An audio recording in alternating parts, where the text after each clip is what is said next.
Invoking the blessings of the Almighty, respected elders, distinguished guests, participants from around the world, staff and students, Sai Ram and good evening. Welcome to day 60 of the One World, One Family World Cultural Festival here at Sathya Sai Grama.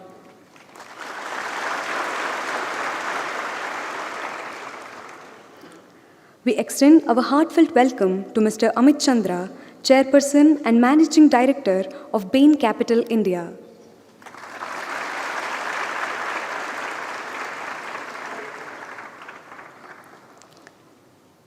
People are the true backbone of any institution, and nurturing human potential is among the most vital responsibilities of an organization.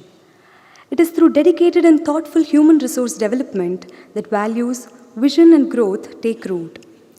Today, as part of the Know Your Mission segment, we have with us the Head of Human Resources Department, Mr. Sai Guru, who will share insights on this essential pillar of our mission. He hails from a family of devotees of Bhagwan Baba. He holds a bachelor degree in Applied Sciences and Engineering from Coimbatore Institute of Technology and a postgraduate diploma in computer applications with a specialization in robotics. Mr. Sai Guru is a certified professional from the Project Management Institute, USA, a certified information security specialist from Information Systems Audit and Control Association, USA, a certified quality analyst, and a Six Sigma Black Belt in financial management. He also holds several other specialized industry certifications across multiple domains. With over 2 decades of corporate experience, Mr. Sai Guru has held significant leadership roles and responsibilities across 18 countries, including his tenure with the World Bank headquartered in Washington, D.C., USA. He will present to us on the Department of Human Resources. Mr. Sai Guru, please.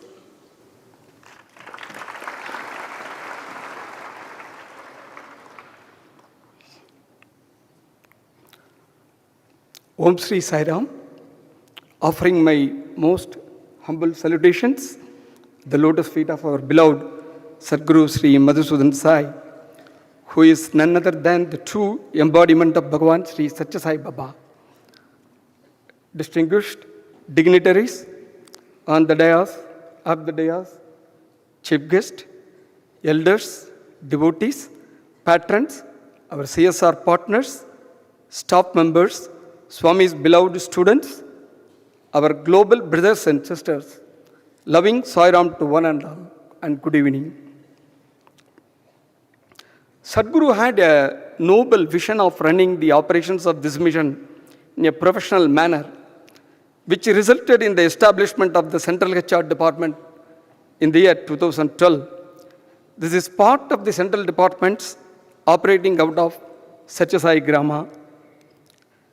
One of the most inspiring quotes from the Bhagavad Gita on excellence and performing one's duty is Yogaha Karmeshu Kaushalam. Excellence in action is yoga, an evergreen and impactful teaching of Sadhguru is always in my heart. In this context, yoga refers to the skill in performing actions with a sense of dedication, mindfulness, and without attachment to the results. It emphasizes the importance of putting our best effort into every task, focusing on the process rather than being fixed on the outcome. Simply do your best with utmost sincerity and dedication. This philosophy encourages HR to strive for operational excellence in all our daily tasks, maintaining a balanced and composed mindset, which is the basis of our HR department, vision and mission. The key challenge here is to attract talent from the corporate world to a non-profit organization located in the rural region. You should have witnessed Sadhguru's magic in attracting resources. There are numerous examples, including my own. It is not easy task. Few years back, humanly impossible, but it is definitely possible through divine act. His constant guidance and philosophy helped us to establish the HR department and vision and mission and goals. The department operates following the quality policy established under the principles of 5Gs and 5Ds, which are the basic ingredients and catalyst of our institution. The department started in a humble manner with a single employee, and over the years, it has grown to 25 plus to manage the ever-expanding workforce of the mission. Over the period, with the immense guidance from Sadhguru, learning the industry best practices, the department has established an operational organogram to keep the efficiency and the effectiveness of HR operations.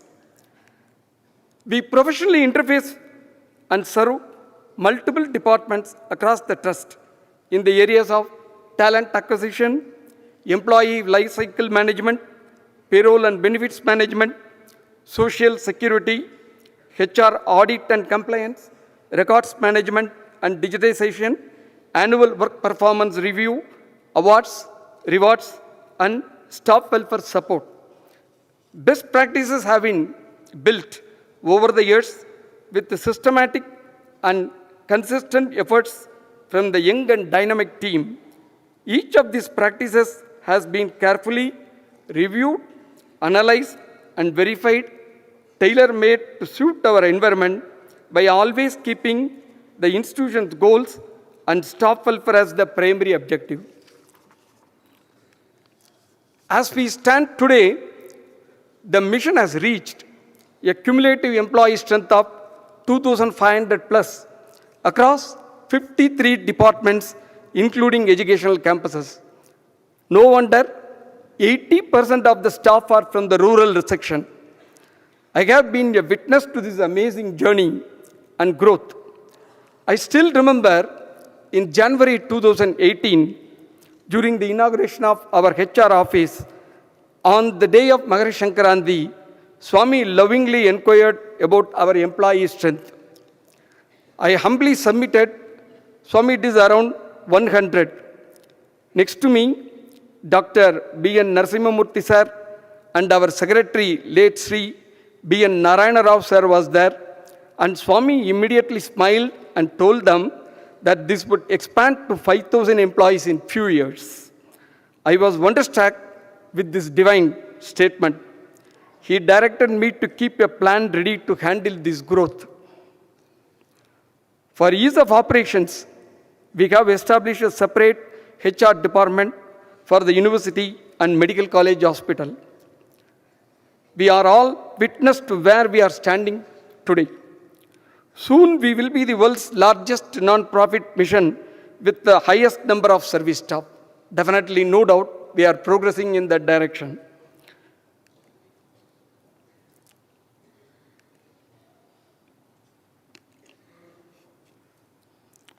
Many of us assume HR policies are only essential for industries and corporations, but non-profit and charitable institutions like ours are even more benefited by having HR policies. We have established various policies over the years to drive the operations professionally and effectively in multiple areas.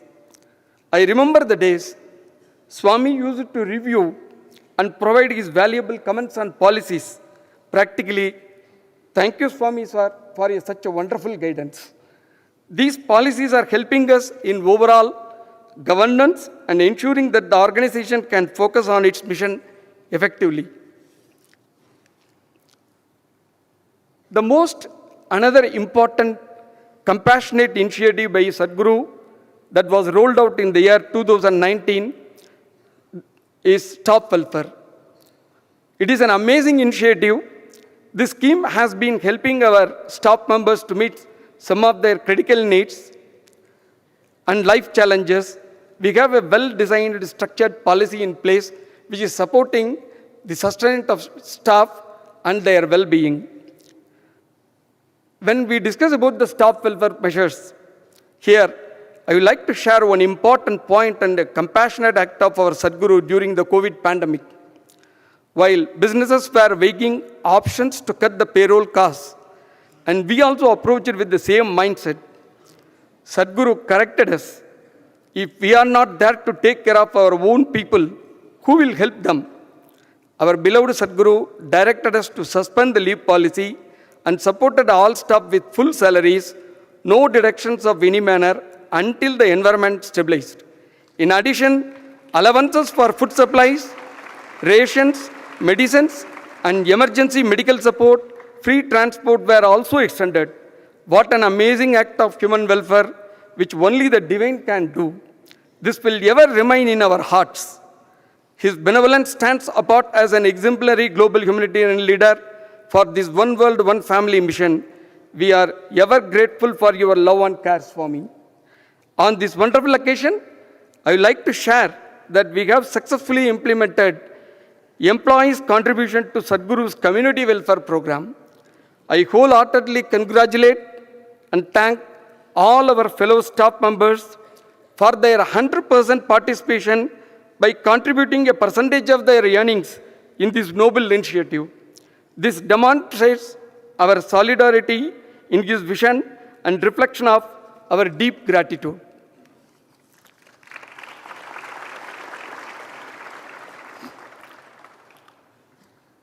I would like to highlight a few important key accomplishments of the Central HR as a department. Most significantly, our team has worked and recruited more than 300 plus healthcare professionals for the establishment of Sri Madhusudan Sai Institute of Medical Sciences and Research in a record time of less than 6 months. I am also proud to state that with the guidance of Sadhguru, we were able to achieve this target without engaging any external manpower agencies or consultant. This resulted in significant cost savings.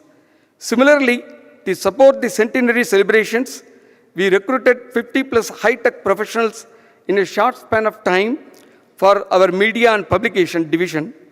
Also, the HR team manages other special projects as per the divine command.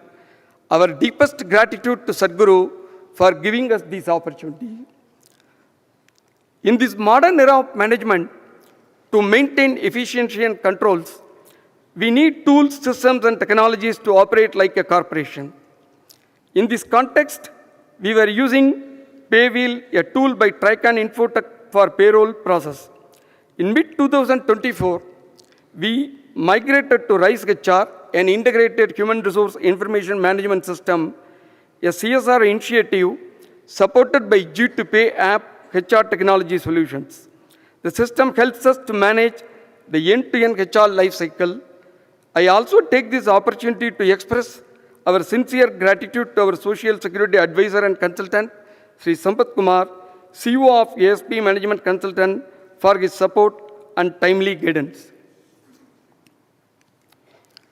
I am also pleased to share that with the collaborative effort, we were able to design and implement an exclusive mobile-based attendance application with advanced geofencing technology to efficiently track attendance and leaves.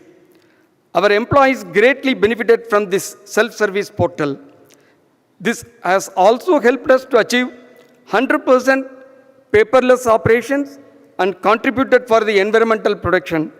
I take this opportunity to express my deep gratitude to our technology partner, Sri Sathya TG, founder and CEO of G2Pay app. They have also extended an HR technical solution to our hospital. We are further progressing in technology implementation as a department. We are growing exponentially, and our role is very crucial in advancing this mission. The skills and experience we acquire here will help us serve efficiently in future. More importantly, the lessons that we learn in empathy, resilience, and leadership will shape each one of us into a more compassionate, noble, able, and capable individual. I firmly believe that we, as members of this mission, have chosen the right path, which is both noble and transformative. As we travel on this purposeful journey, each one of us should remind ourselves that we have the power and opportunity to create an everlasting change in this world under the One World, One Family mission by following the footsteps of our beloved Sadhguru. I convey our love and gratitude to all of you, specifically to our staff members who keep Central HR happy and vibrant by creating opportunity to serve them. I am ever grateful to all the past and present HR team members for their untiring support and contributions. Finally, we need to realize that Sadhguru is not only providing mirror employment, but he is also personally taking care of our lives and our transformation for eternal joy. Offering our collective gratitude at the lotus feet of Sadhguru, I conclude this presentation remembering the beautiful words by Robert Frost, which our Sadhguru often quotes. The words are lovely, dark and deep, but I have promises to keep. But I have promises to Sadhguru and miles to go before I sleep, and miles to go before I sleep. Thank you. Loving Sai Ram.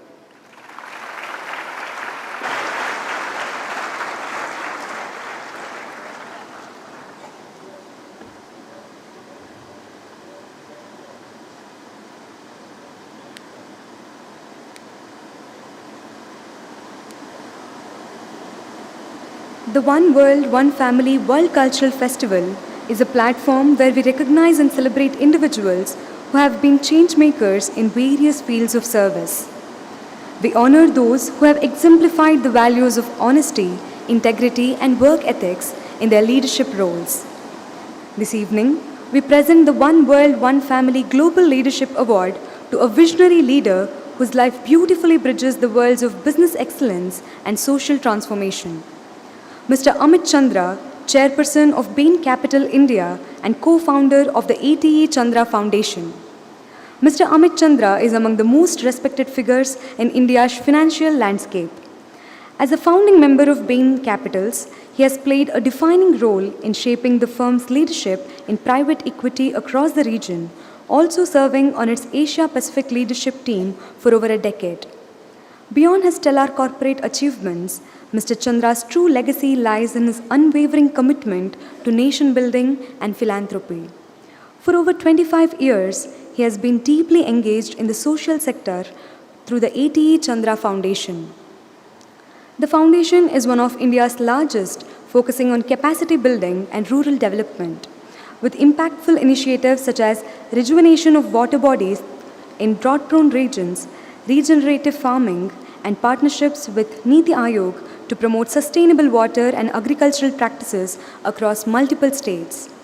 Under his guidance, the foundation has also contributed significantly to education, healthcare, and heritage. Recognized by Forbes Asia's Heroes of Philanthropy and consistently featured on the Hurun India Philanthropy list, Amit Chandra exemplifies the rare combination of corporate foresight, ethical leadership, and deep humanitarian vision. His work continues to inspire a generation of leaders to view success not only in profits but in purpose. As a mark of their solidarity, Mr. Chandra's foundation also participated in Prashanti Balamandira Trust's Social Stock Exchange public issue. We now invite Mr. Amit Chandra to receive the award and deliver his acceptance speech.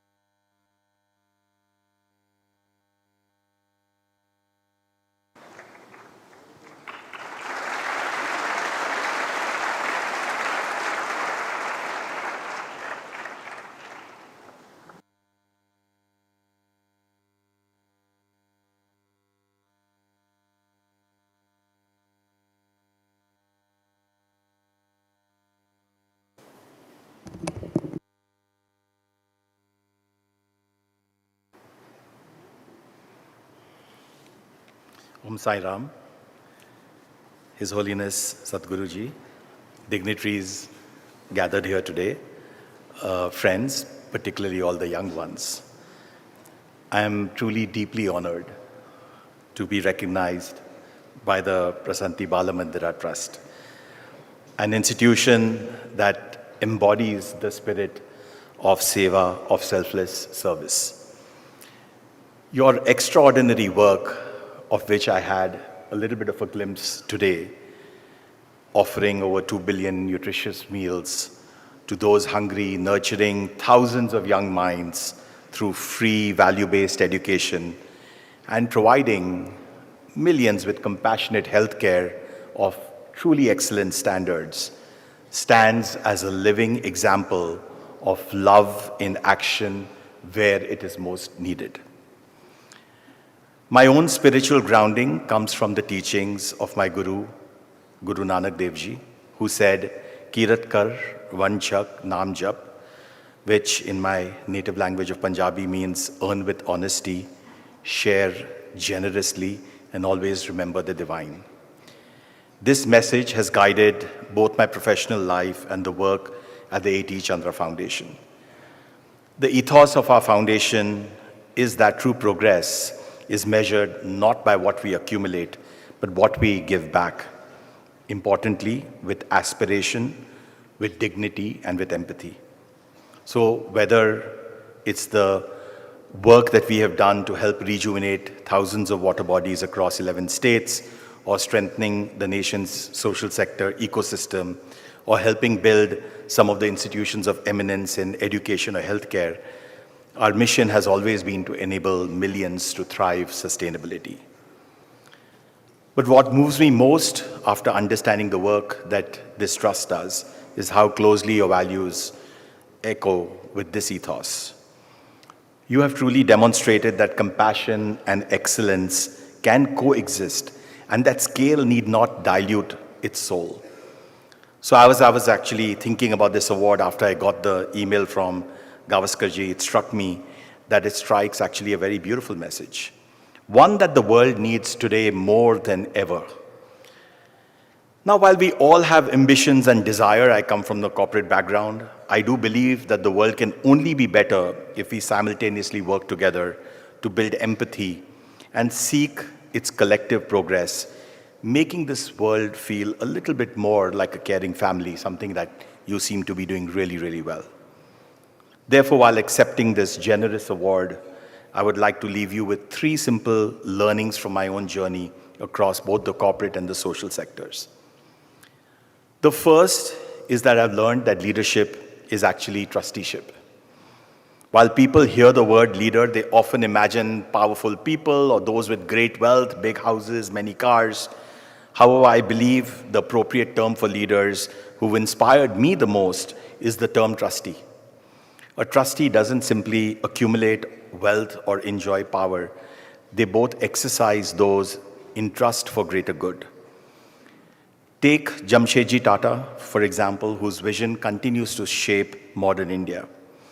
Well before our country became independent, he dreamt of an industrial and a scientific nation.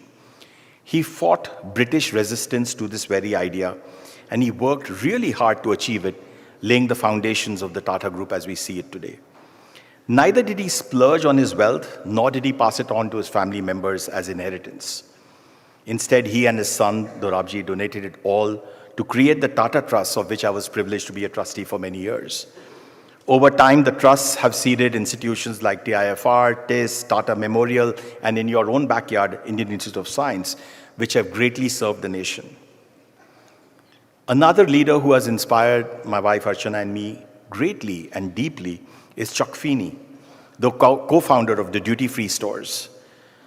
Chuck, who passed away sadly last year, gave away the equivalent of around 65,000 crores or over 99% of his wealth during his lifetime. He did so very quietly, pioneering the giving while living movement. As a result, he impacted hundreds of millions of people in places as diverse as Vietnam, Africa, Ireland, and his own home country, USA. Thanks to such influences, I've always thought of myself as a trustee of the modest wealth, the skills, the network that we have been blessed with.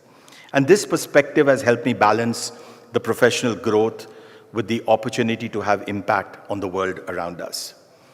The second message I want to leave you with is actually something our friend just spoke about: one world, one family. Now, I've been fortunate to build 2 successful financial services companies at a relatively young age and also serve on the boards of some of India's iconic companies. Yet I've realized that true leadership has actually little to do with these titles or the wealth that comes with it.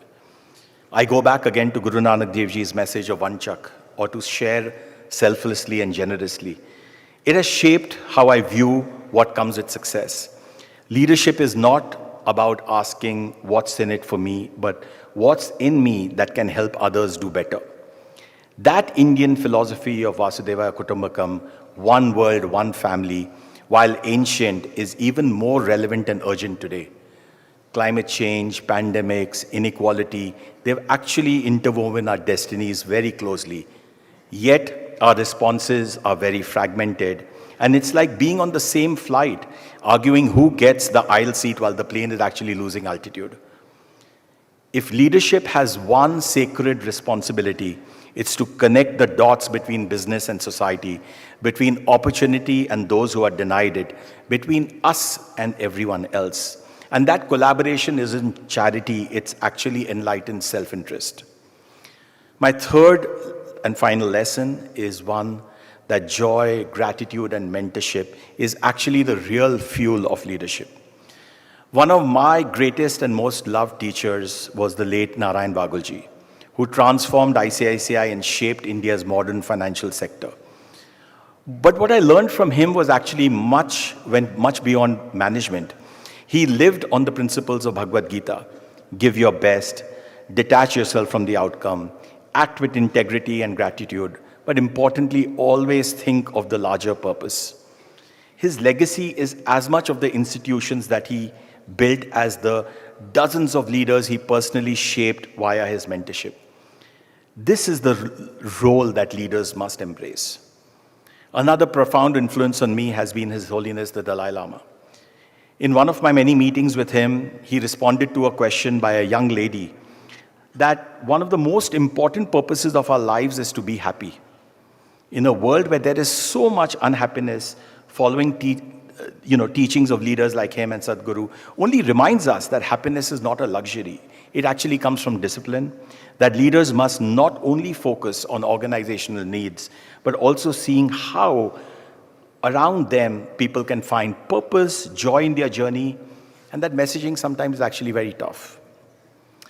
So as I close today, I want to say to those of you, I see so many young folks before me, that I stand before you not because of my privilege or because actually I'm very smart. I'm not very smart. I'm here because I was really blessed early in life with the wealth of great values and education. My parents and sister taught me that without integrity, hard work, the curiosity to learn, and teamwork, nothing is possible. I've remembered this all my life. I often receive undue credit for our foundation's work, but the truth is actually very different. I'm but a cog in a wheel, powered by many, each contributing to making this world a little bit better. And finally, and very importantly, I am who I am because the best decision in my life was choosing the right life partner. I won that lottery with my wife Archana, and much of what I am today, including the joy of an incredible daughter, flows from that blessing. The first phase of my life might seem about learning, the second about earning, and the last one about giving. But reality is I've learned that one needs to do all three at every phase of one's life. And that giving, when inculcated as a habit, is really receiving, getting back love, guidance, and God's grace. For all of that, I'm deeply grateful as I accept the generosity of this award today. Thank you so much.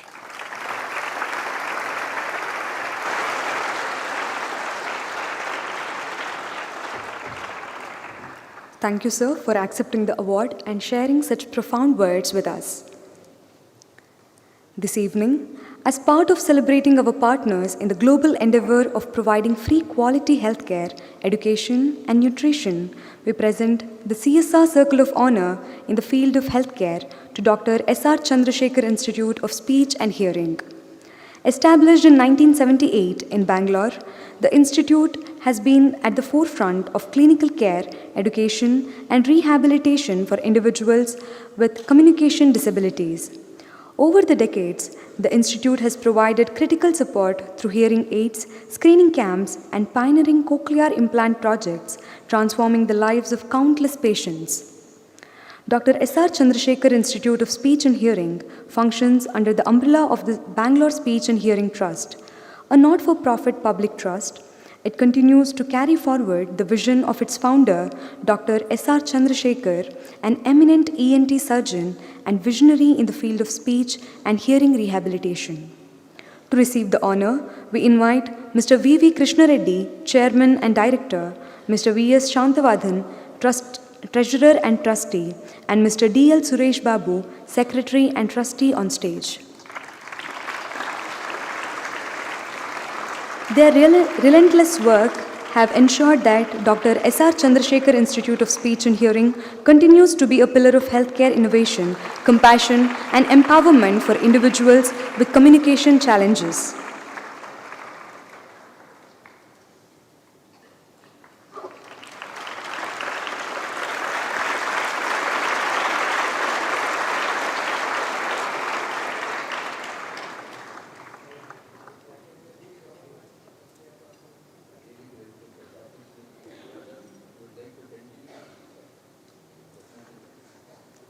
We invite Mr. V.V. Krishna Reddy to share a few words with us.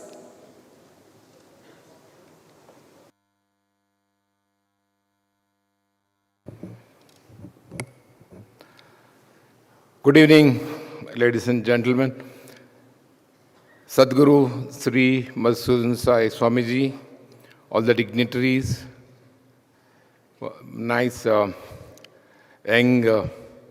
students here sitting. It's my pleasure to be part of World Cultural Festival this pleasant evening. Dr. S.R. Chandrasekhar Institute of Speech and Hearing, a project of Lions Club of Bangalore East, a unit run by Bangalore Speech and Hearing Trust, was founded in 1978 by a visionary ENT doctor, Dr. S.R. Chandrasekhar. He made a beginning with a small facility starting from speech and hearing clinics.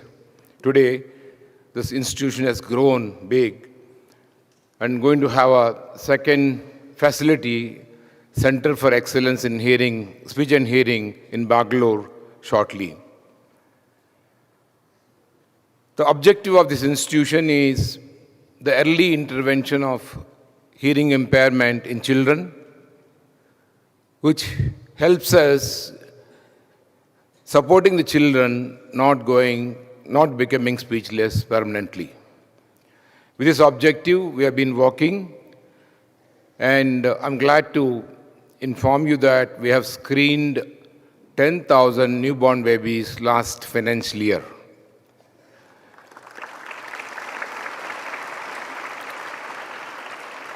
While governments, state level, central level support all healthcare, but this field of speech and hearing is mostly neglected field.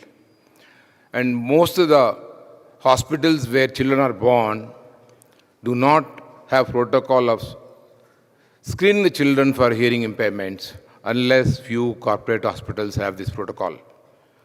When I say 10,000 newborn babies were screened last year, and I've been doing this continuously, this has been done in the government hospitals in Bangalore, in rural Bangalore, and corporation BBMP hospitals, to make sure that no child goes speechless. I take this opportunity on behalf of Dr. S.R. Chandrasekhar Institute of Speech and Hearing, trustees and management, to thank Sadhguru Swamiji for giving us the opportunity to sign an MOU to collaborate in the field of speech and hearing, and signed an MOU on 1st February 2025. And Swamiji, along with his team, requested our institute to reach out to rural population of Chikballapur district with a screening facility of mobile speech and hearing screening and fit free hearing aids to at least 500 deserving population of Chikballapur district. I'm glad today to bring it to the notice of the Swamiji and management of these institutions that we have crossed 400, we have completed fitting of free hearing aids of 411 by end of September 30th.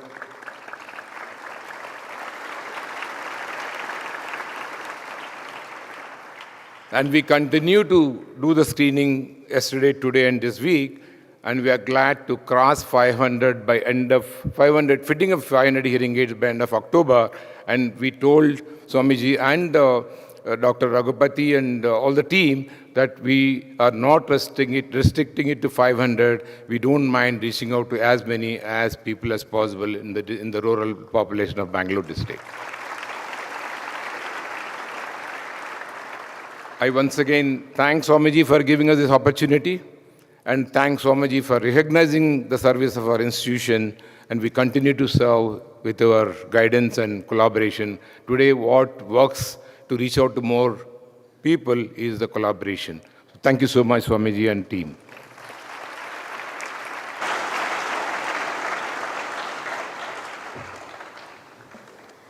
As part of the World Cultural Festival, each day we honor a nation embodying the spirit of Vasudhaiva Kutumbakam, one world, one family. Today, we are delighted to celebrate the republics of Lithuania and Latvia, two radiant Baltic nations gracing the northeastern shores of Europe. Bound by shared history, both countries are renowned for their breathtaking natural beauty, rich cultural heritage, and deep-rooted commitment to freedom, progress, and unity. The Republic of Lithuania, a land of lush forests, shimmering lakes, and melodic folk songs, stands as a symbol of strength and creativity. Lithuania is a developed nation with a high income, advanced economy, and ranks remarkably high on the Human Development Index. Lithuania is also recognized for its excellence in digital infrastructure and stands among the world's happiest nations. Latvia, adorned with vast woodlands, golden dunes, and the soothing rhythm of the Baltic Sea, reflects a nation deeply attuned to nature and community. Known for its artistic richness, digital advancement, and environmental consciousness, Latvia continues to inspire the world with its sincerity, simplicity, and forward-thinking approach to life. Together, Lithuania and Latvia represent the timeless spirit of the Baltic, where culture meets compassion, tradition blends with progress, and unity continues to light the path towards a brighter, sustainable, and peaceful world. This evening, we take this opportunity to present the One World, One Family Global Humanitarian Award to a remarkable woman whose life is a radiant example of courage, compassion, and selfless service. Ms. Yeva Krivitskaita from Lithuania. Despite being visually and hearing challenged, Ms. Yeva has never let her challenges define her. Instead, she has turned them into her strength, inspiring countless others through her dedication as a karate teacher for children and her tireless work for those in need. Her journey of compassion began early. At just 14 years old, she raised 30,000 litas to support the treatment of a young girl battling cancer. At 17, she launched the powerful campaign, I Will Shave My Hair for Sick Children, raising 100,000 euros and shaving off her own long hair as a gesture of solidarity and love. The following year, she founded the charity organization Not About Me, which continues to bring hope and support to sick and underprivileged children in Lithuania through food, clothing, and dream fulfillment initiatives. Beyond this, Yeva regularly visits prisoners in correctional facilities, encouraging their rehabilitation by involving them in making toys and gifts for hospitalized children, a beautiful cycle of giving and healing. At just 27 years of age, Yeva stands as a beacon of empathy and resilience, proving that the greatest strength lies in serving others with an open heart. We invite Ms. Yeva to receive the award and deliver her acceptance speech.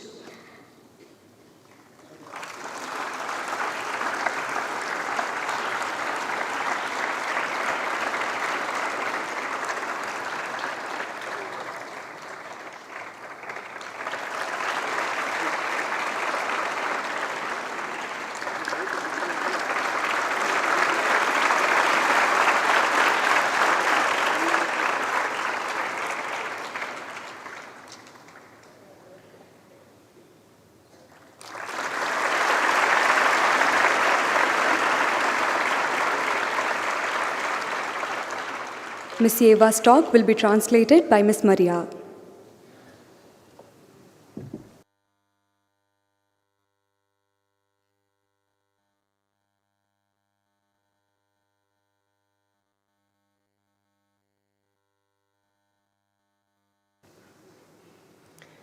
Labas vakaras, Sairam. Padėti sergantiems ir skurstantiems vaikams nėra paprasta.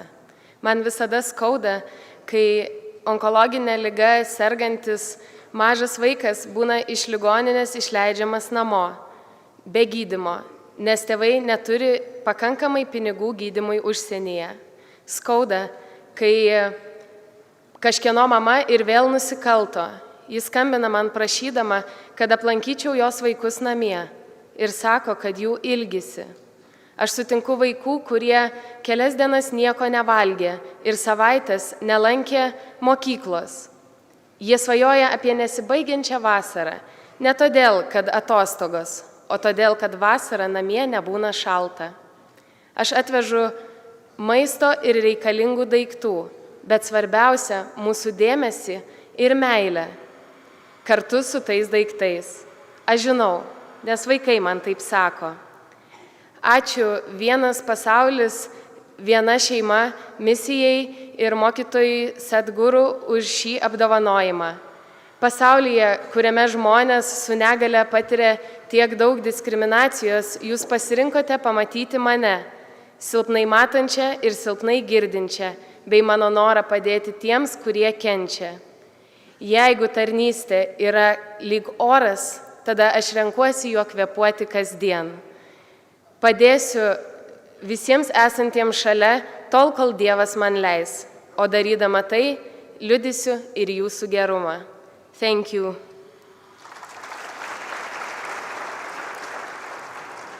Helping suffering and dying children is never easy. It hurts to know. A 2-year-old was sent home to die because his family could not afford treatment. It hurts to know the mother stole again. She calls from prison asking me to visit her children. She says she misses them. It hurts to know some children haven't eaten for days or haven't been to school for weeks. They dream that summer could last forever because home is too cold in winter. I bring food and things the children need, but what truly matters is the love and attention that comes along. I know because the children tell me so. I thank you to the One World, One Family mission and Sadhguru for this award. In a world where people with disabilities often face discrimination, you chose to see me, even though I can hardly see and barely hear, and to see my desire to help to those who suffer even more. If service is like air, I breathe it every day. As long as God allows, I will help, and everywhere bear witness to your kindness. Sai Rama.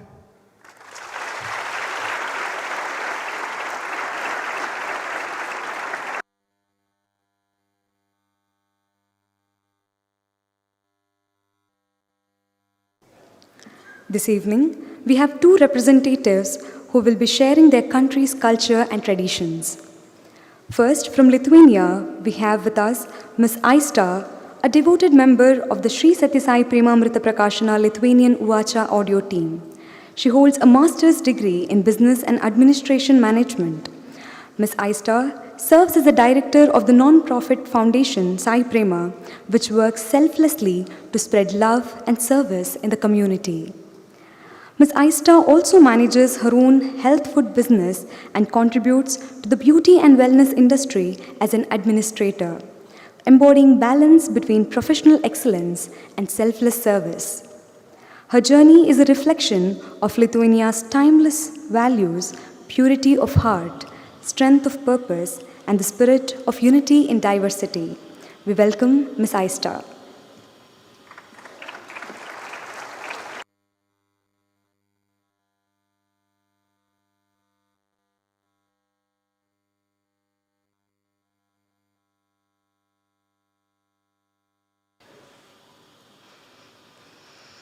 Dear brothers and sisters, it is a joy to present Lithuania at the World Cultural Festival, celebration of unity, diversity, and shared humanity. Our heartfelt gratitude to Sadhguru for his opportunity to explore and learn about nations across the globe. Lithuania is a Baltic nation in Northern Europe, known for its rich history, vibrant culture, and deep spiritual roots. It was the first Soviet republic to restore independence in 1990s and has since blossomed into a modern democracy that values freedom, tradition, nature, and community. Lithuania is a home of 2.8 million people, spread across 65,300 square kilometers. Its capital, Vilnius, its true cultural gem. Lithuania uses Euro. Its official language, Lithuanian, is one of the oldest Indo-European languages, remarkably close to Sanskrit, revealing deep cultural connections. From the Medieval charm of Vilnius Old Town to the spiritual hill of Crosses, the serene Kurorian Spit, majesty Trakai Castle, and vibrant Kaunas. Lithuania's landscape reflects its soul. Lithuania's philosophy celebrates freedom, resilience, in harmony with nature. Lithuanians have been blessed to read Bhagavad Gita already 70 years ago, which was translated by philosopher Vidūnas. The bond between Baltic and Indian spirituality deepens with Herman Kallenbach, a Lithuanian-born close associate of Mahatma Gandhi, honored in a monument in Vilnius. Lithuanian food reflects simplicity and warmth. Cepelinai, potato dumplings, the national dish. Šaltibarščiai, cold beetroot soup, celebrate with festival. Rye bread, a dairy staple. Meals are rooted in dairy, potatoes, and seasonal produce. Lithuanian preserves regional costumes, Aukštaitija, bright stripes, Žemaitija, darker tones, Dzūkija, floral patterns, Suvalkija, elegant styles, Mažoji Lietuva, coastal influences. These are worn proudly during festivals.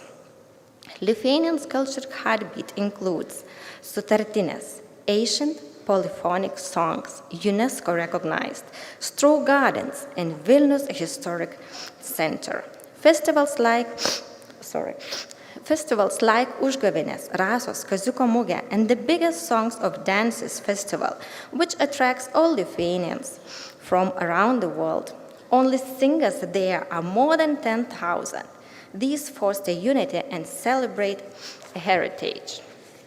Some of the noble personalities from Lithuania include Vidūnas, philosopher promoting moral awakening; Rūta Meilutytė, Olympic gold medalist in swimming, bringing global pride to Lithuania. Challenges include rising obesity, teacher shortages, and rural education gaps, healthcare access issue in remote areas, aging population. Efforts are underway that strengthen education in infrastructure and elderly care. Across Lithuania, countless individuals and communities come together to uplift those in need, whether it's offering meals, supporting children and elderly, or responding to the crisis. These acts of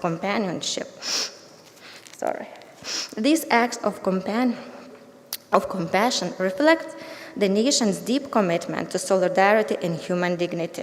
Volunteering and community care are woven into the social fabric, reminding us that love in action is the highest form of service. With Asian heritage and modern aspirations, Lithuania nurtures solidarity and inclusion. May our message of dignity and shared responsibility inspire a world united as one world, one family. Ačiū. Thank you.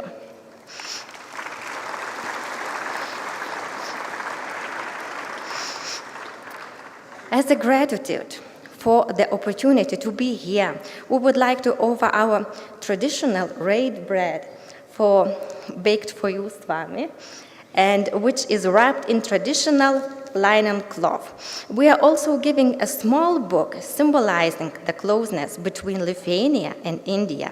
It's a Sanskrit-Lithuanian string of similarities. In Sanskrit, madhu is honey, In Lithuania, it's the same word medus. So, madu, medus.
Next, we invite Ms. Elena from Latvia. Ms. Elena is currently pursuing her studies at the University of Latvia. Her journey with the teachings of Bhagwan Sri Sathya Sai Baba began at the tender age of 5, when she visited the ashram in Puttaparthi under the guidance of her parents. That early experience left a lasting impression, inspiring her to actively participate in various activities, study circles, and programs centered on human values. In 2019, she visited Sathya Sai Grama for the first time, an experience that further deepened her dedication to walking the sacred path and serving with love and devotion. Ms. Elena, please.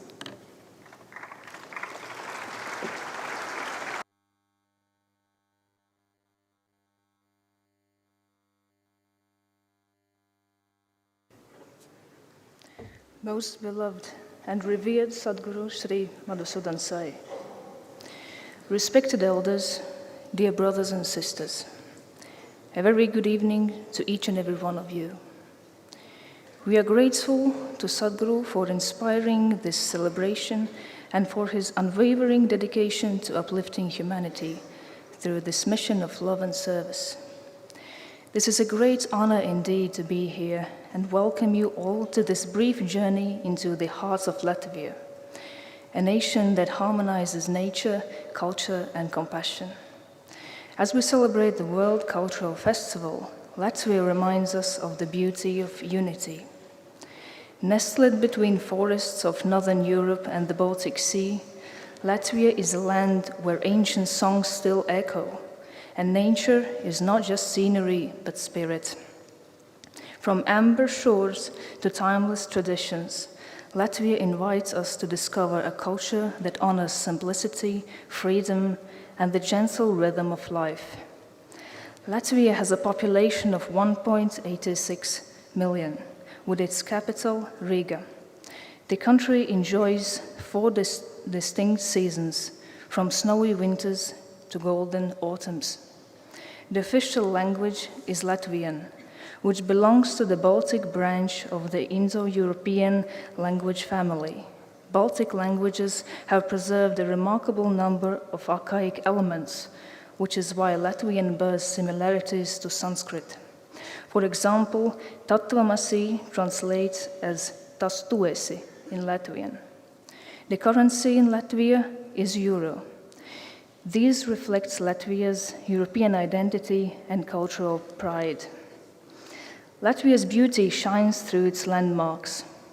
Riga's old town owes much of its character to architecture from the Livonian period, which continues to reflect the city's rich history from the 13th to the 16th centuries. Riga is renowned for its outstanding collection of Jugendstil architecture, regarded as the finest of its kind in Europe, and its historic center has been recognized as a UNESCO World Heritage Site. Approximately 51% of Latvia's territory is covered by mixed forests, making it one of the most forested countries in Europe. Gauja National Park is truly special, for it's here that Latvia's golden autumn reveals its full splendor. The trees shimmer in rich hues of red, amber, and gold. The landscape stretches out like a living masterpiece. Rundala Palace charms with its Baroque elegance and vibrant rose garden, a small yet splendid masterpiece of art and nature. Jūrmala delights with its wide sandy beaches and fragrant pine forests, where the gentle sea breeze and serene promenade create a perfect harmony of nature and seaside charm. Also, medieval castles remain scattered across Latvia, offering a vivid link in the nation's past.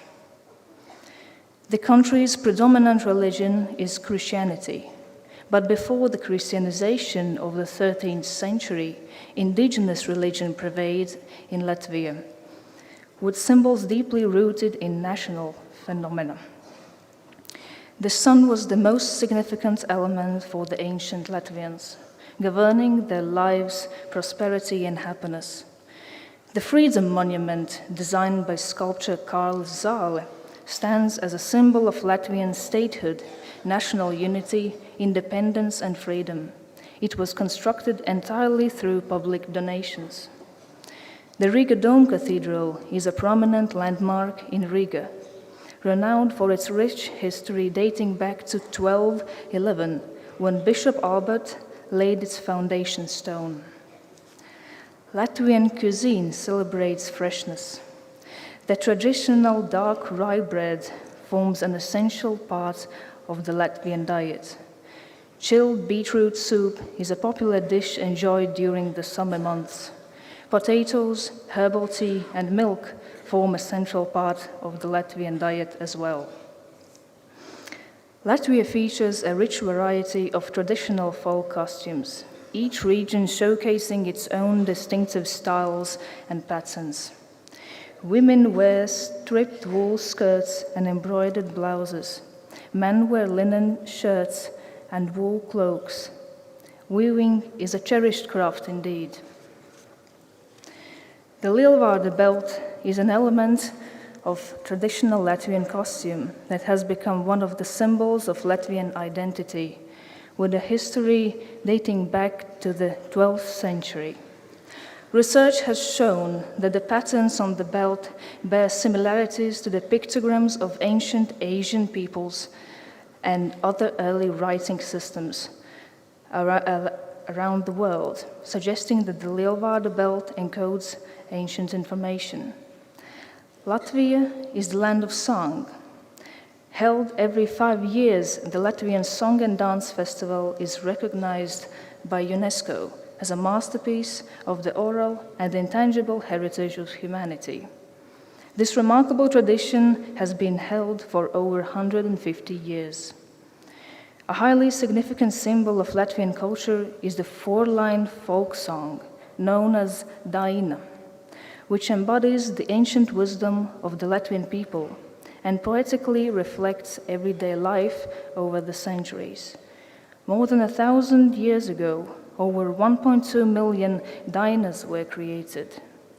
They represent far more than a literary tradition and are often regarded as the Latvian equivalent of the Vedas. It should be mentioned that originally the dainas were passed down only orally, until the Latvian folklorist Krišjāns Barons collected and recorded this remarkable heritage. Amber jewelry, woodwork, and national instrument kokle reflect Latvians' artistic soul. These cultural icons remind us of Latvia's deep love for freedom, art, and national pride. In 1888, Andrejs Pumpurs composed Latvia's national epic Lāčplēsis, portraying the struggle between light and dark forces and symbolically embodying the nation's spiritual strength, its yearning for freedom, and the revival of self-awareness. Raimons Pauls, a Latvian composer and pianist, he has made an immense contribution to the nation's musical heritage. Over the course of his career, he has composed approximately 300 instrumental pieces, released more than 90 albums, and written 70 songs for children, along with countless other compositions. Even at his respectable age of 89, he continues to compose and perform in concerts together with the younger generation. Latvia ranks among EU leaders in organic farming. National campaigns promote healthy eating and reduce sugar intake. Latvia provides free compulsory primary and secondary education, while higher education is fee-based. Overall, there is a high standard of education in Latvia. Latvia primarily operates under a state-funded health insurance system. Welfare programs support the elderly, families, and vulnerable communities, spending 18.2% of GDP on social protection. There are still areas calling for compassionate attention, like strengthening healthcare facilities in remote regions, promoting youth nutrition and physical wellness, supporting digital learning and teacher development, enhancing elderly care and mental health awareness. From cities to villages, Latvians show that love in action means standing by one another always, starting with several non-governmental organizations that provide free hot meals to people in need, through the creation of youth mental health centers, to groups organizing community cleanups, and even individuals working to improve their surroundings, all united by the goal of making the environment a better place to live. Latvia's spirit invites us to carry forward the message of harmony wherever we are, and also grace of the divine, continue to learn and explore the heritage of the nation in which the oldest and most noble values are encoded, values that carry the enduring message of one world, one family. May we all truly live as one world, one family. Paldies. Thank you.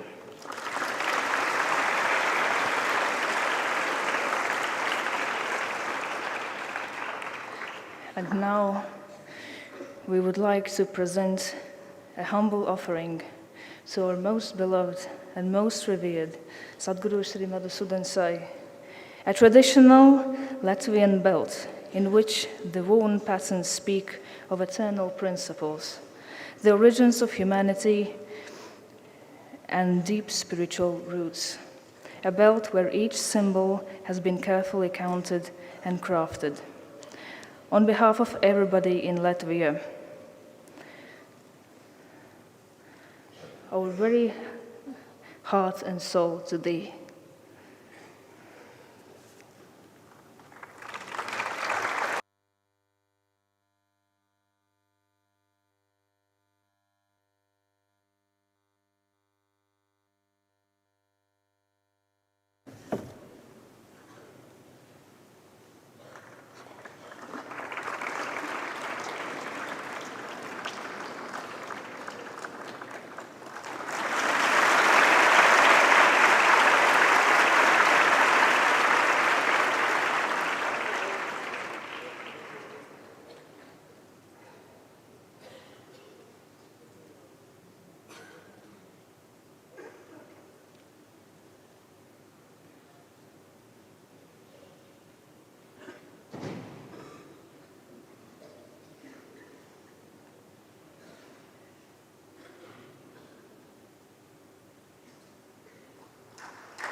We will now have a video showcasing the service activities carried out in Lithuania and Latvia by the volunteers of the One World, One Family mission.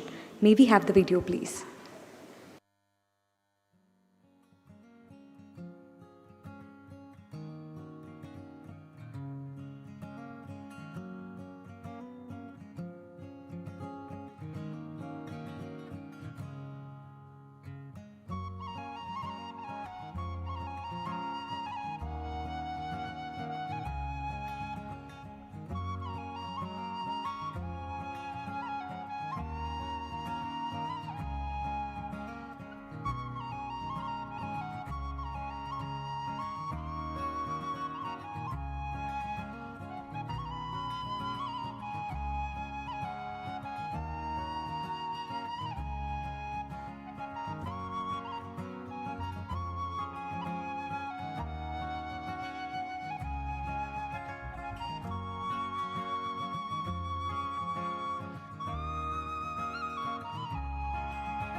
Next, we have Mr. Richardas, who will share his transformative journey with us this evening.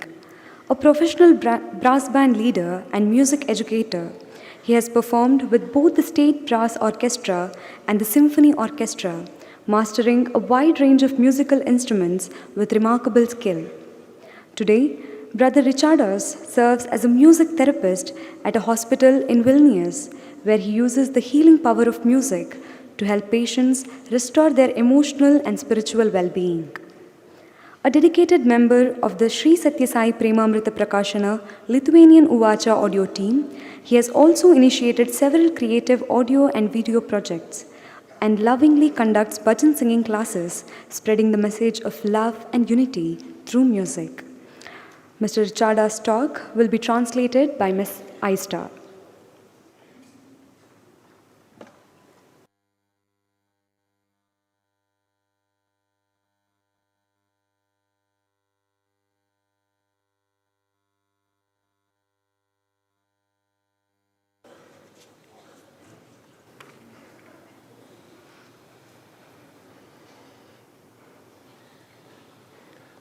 Brangus mylimas Sadguru, mėly broliai, seserys ir mokiniai, labas vakaras. Dear beloved Sadguru, dear brothers, sisters and disciples, good evening. Pirmiausia, noriu padėkoti Sadguru už suteiktą galimybę pasidalinti savo mintimis. First of all, I would like to thank Sadguru for giving me the opportunity to share my thoughts. Mano kelionė su Baba prasidėjo 1989 metais, kai perskaičiau straipsnį apie jo edukacinę sistemą. My journey with Baba began in 1989 when I read an article about his educational system. Kažkas jame mane giliai sujaudino. Jaučiausi taip, lyg būčiau sutikęs tikrai nepaprastą žmogų. Something about it moved me deeply. I felt if I had met a truly extraordinary person. Toji akimirka ir buvo mano sąmoningo dvasinio gyvenimo kelio pradžia. That moment was the beginning of my conscious spiritual life journey. Netrukus po to susapnavau Babą, jame mačiau ne tik jo pavidalą, bet ir jaučiau jo didybę, be vardo, be pavidalo. Tada supratau, jis neapsiriboja jokių atvaizdų, jis yra begalybė. Soon after, I had a dream with Baba. In it, I saw not only his form, but also felt his greatness, without name, without form. Then I understood he is not limited to any image, he is infinity. Tada 1990-aisiais su draugais net meldėmės, kad Baba vieną dieną atvyktų į Lietuvą. Then in the 1990s, with my friends, I even prayed that Baba would come to Lithuania one day. Ir 2017 metais jis atvyko, neįtikėtina, į šalį, kurioje gyvena vos 3 milijonai žmonių. And in 2017, he came, unbelievable, to a country only with 3 million people. Žinoma, tai nebuvo vien mūsų maldos, jo priežastys visada mums nesuvokiamos. Of course, it wasn't just our prayers. His reasons are always beyond our comprehension. Nuo 1990 metų pradžios pradėjome lankyti slaugos ligoninę, siūlydami muziką, draugiją ir rūpestį. Ten ir prasidėjo mano kaip muzikos terapeuto kelionė. Since the early 1990s, we started visiting nurturing hospital, offering music, companionship and care. That's where my journey as a music therapist began. Muzikavimas su sūnumi, dainavimas tiems, kuriems reikėjo paguodos, tapo būdu tarnauti. Aš tai darau iki šiol. Playing music with my song, singing to those who needed comfort, became a way of serving. I still do it today. Kartą vienas pacientas priėjo prie manęs ir tarė, tegul tavo šeima būna laiminga, tegul tavo artimieji būna sveiki. Pajutau, tarsi pats visagalis Dievas būtų mus palaiminęs. Once, a patient came to me and said, "May your family be happy, may your loved ones be healthy." I felt as if Almighty God Himself had blessed us. Po tokių akimirkų apima toks vidinis džiaugsmas ir pilnatvė, kurios žodžiais yra neįmanoma apsakyti. Jaučiu tarsi Dievas šypsotųsi manyje. After such moments, I feel such inner joy and fulfillment that words cannot describe. I feel as if God is smiling inside me. Pamenu kartą apsirengęs kalėdų seneliu ir rankoje nešdamas akordeoną, skubėjau į naujametinį renginį vaikų darželyje. Skubėdamas paslydau ir įgriuvau į balą. I remember once dressed as Santa Claus and carrying an accordion in my hand. I rushed to New Year's Eve party at a kindergarten.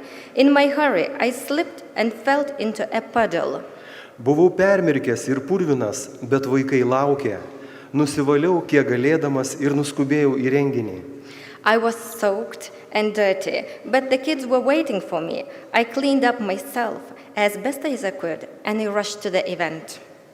Kai baigėsi šventė ir aš laukiau autobuso, kad parvažiuočiau namo, mane aplankė tokia gili ir intensyvi vidinė ramybė ir palaima, kad aš iki šiol to negaliu pamiršti.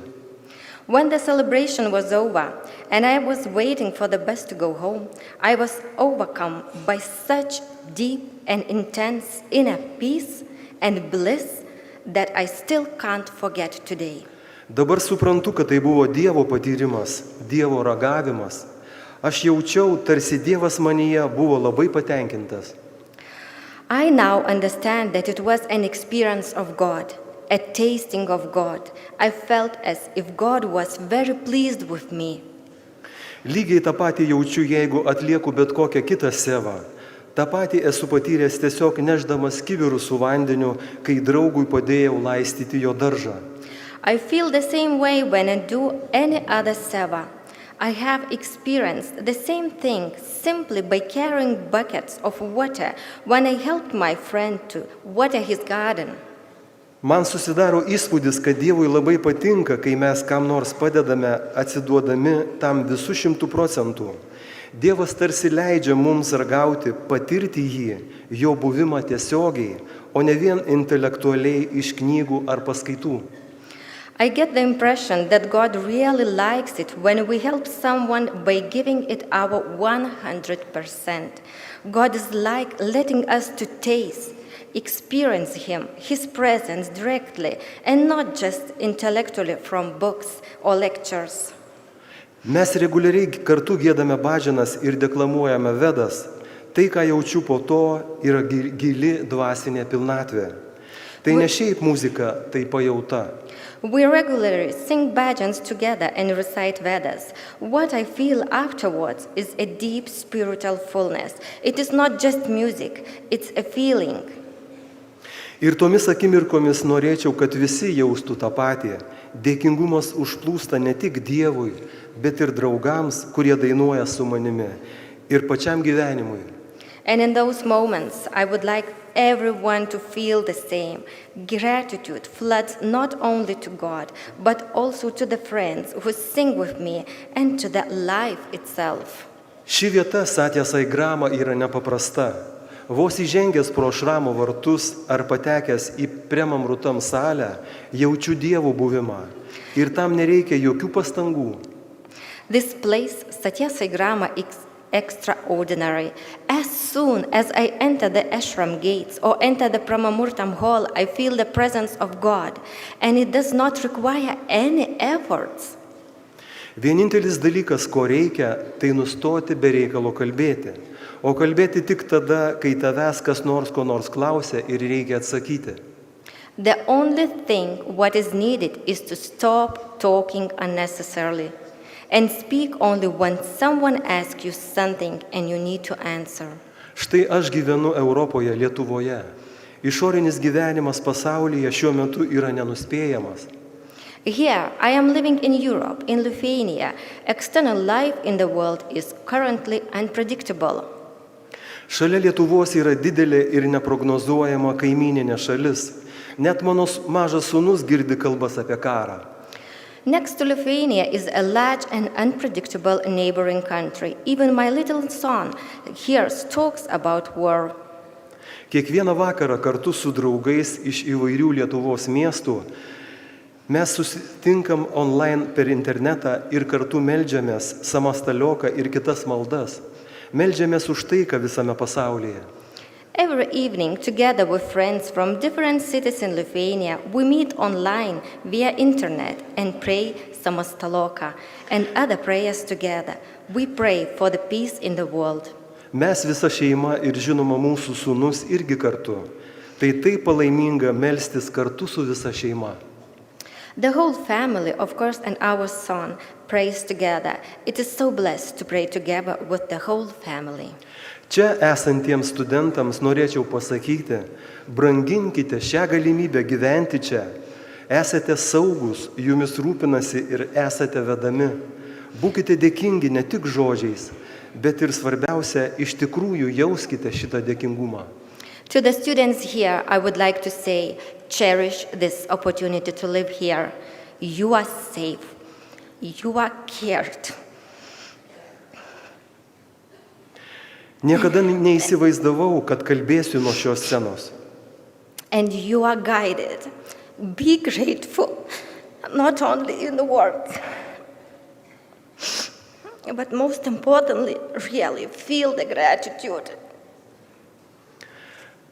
Būdamas savo namuose Lietuvoje, aš nepraleidžiu nei vienos transliacijos internetu iš šitos vietos, nes matydamas Sadguru aš jaučiu Dievo buvimą. I never imagined that I would speak from this stage, being at home in Lithuania. I'm sorry.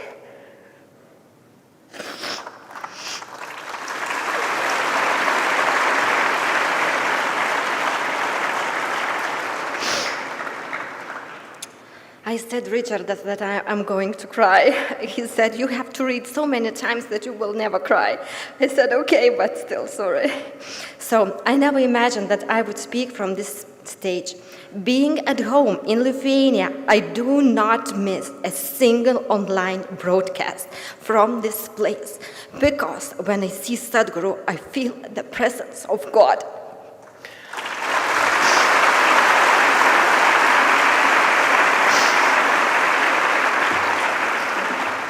Net nereikia niekur kelti kojos iš namų, bet kai jis kviečia mus būti kažko dalimi, kaip galime likti pasyvūs? We do not even have to leave the house, but when he calls us to be the part of something, how can we remain passive? Nepakanka pasakyti, mes tikime tavimi ir toliau likti apkasuose. It is not enough to say, we believe in you, Swami, and continue to stay in the trenches. Sadguru apmąstymai apie COVID laikotarpio iššūkius mane giliai palėtė. Turėjau klausimų, kuriuos norėjau užduoti, bet išgirdęs jį, tie klausimai išnyko. Sadhguru's reflections on the challenges of the COVID period touched me deeply. I had questions which I wanted to ask, but after hearing him, those questions disappeared. Šis kelias yra apie vidinę transformaciją, ne kitų keitimą, o savęs keitimą. Mokymasi dirbti kartu.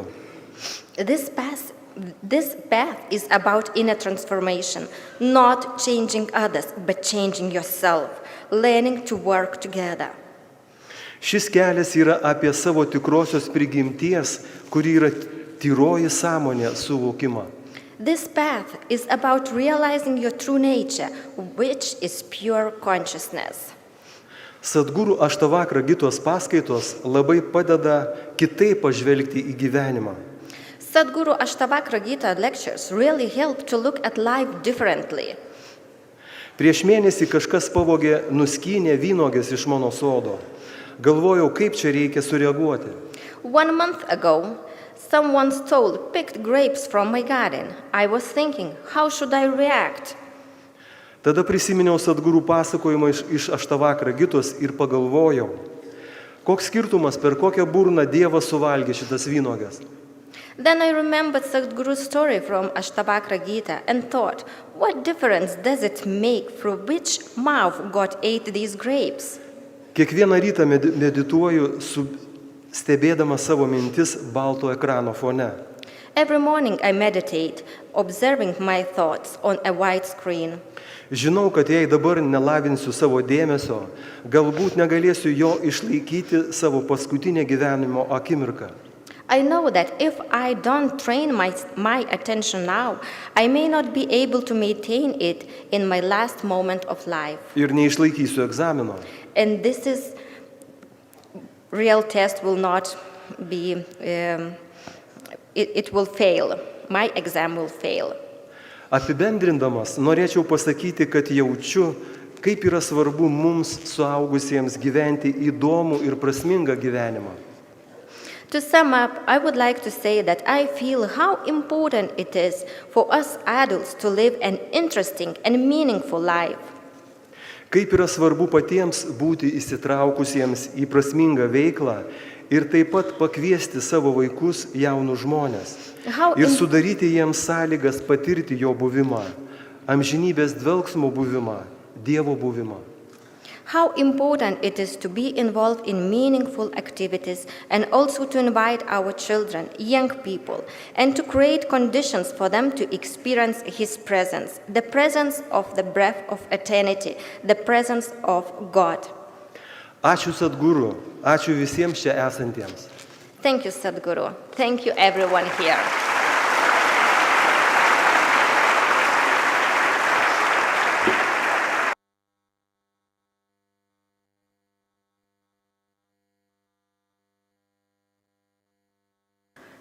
We now pray to Sadhguru to bless us with his divine message.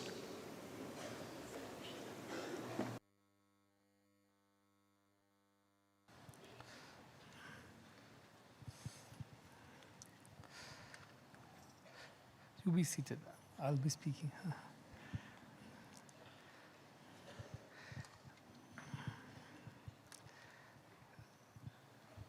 In the last 60 days, we have met such inspirational people every day that inspires us to do more for the people around us and even beyond. And I think the best gift that one can give to the world is an inspiration that one has lived, because that has the potential to transform the next person. It's like borrowing the flame from a lamp and passing it on to another. And that is how you multiply light in the face of darkness. And these people who live such inspirational lives in every field of their work, they are those lamps of inspiration, burning bright and inspiring others around them to borrow that flame of inspiration and continue the legacy of doing good. This evening I am very pleased to welcome and acknowledge amongst us our guest of honor as well as the recipient of the Global Leadership Award that was instituted by the Trust, which is consisting of a very eminent panel of people from around various industries, led by Sri Sunil Gavaskar ji.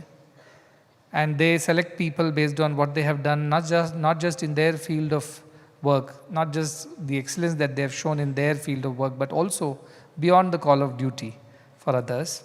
And today we celebrate Shri Amit Chandra ji he has come all the way from Mumbai to be with us this evening and receive this award. And what a wonderful speech that he gave about leadership.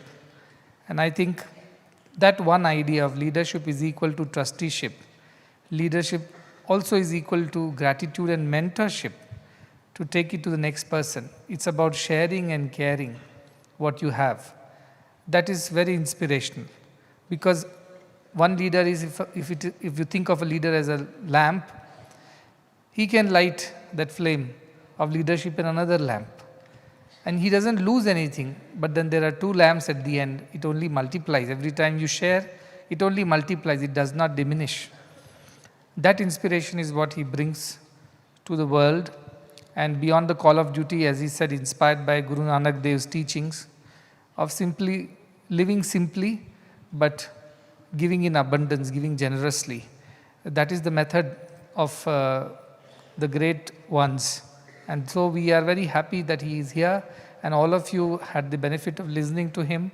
And these are the people who have done so much in their own way for the development of our nation, for the progress, both economically and social progress of the country. And when they are rooted in spiritual values, as he mentioned, that is when all this is possible. And that kind of leadership is what the country needs today. The leadership which is rooted in our spiritual values, so that you never lose sight of what you are here for. You never forget your true purpose, and you never deviate from the right path. And that is why he's here. I've met him in Mumbai when we were to come up with our social stock exchange public offer for the emergency department in the upcoming hospital. And he's a part of the board of social stock exchange, and he immediately made us understand what all needs to be done to get going, and also talked to several of his friends and participated through his foundation as well. And that was the largest social stock exchange IPO so far that anybody came up with, and it successfully closed with complete subscription. And as you see, the building is right next door, which is coming up quickly, and we have a target of a very short term. We're just 1 month away from its opening. And so people are working day and night to make that happen. And I'm sure with everybody's best wishes, their hard work and blessings of the divine, this will happen, as many things happen over here. I'm also very honored to acknowledge the services of SR Chandrasekhar Institute of Speech and Hearing and Lions Club, Bangalore, who have been partners in our mission of delivering free and high quality healthcare to the last and the least. And they have been partnering in providing hearing aid and also in cochlear implants and other related medical services. And what a joy it is to be able to hear and speak again. That is something that is incomparable. We take our blessings for granted.